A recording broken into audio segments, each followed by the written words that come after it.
Mchezo wa kaka na dada. Sasa dada anamwambia kaka, lakini tucheze ila usirudie kutumia miadarati. Kaka naye anamwambia lakini usiwaze muda mwingine samani kidogo basi nionje tu, la mwisho sitarudia tena miadarati.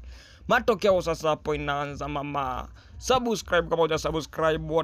Alipoweka tu kidogo ndani ya pua, anaona mawa naliona ni kama ugali umeiva. Kaka anamwambia dadake hata ni boost siku moja, ni boost tu kichwa dakika moja, sitarudia tena, wallahi wala rasuli sitarudia tena, nimekuapia dadangu, bila kuboost no kitu.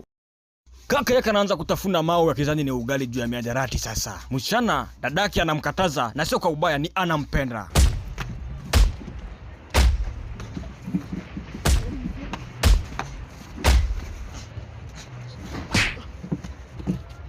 Subscribe uone msichana mwenye nguvu nyingi sana za maajabu anapokwenda kumtupa na maasila zake. Subscribe.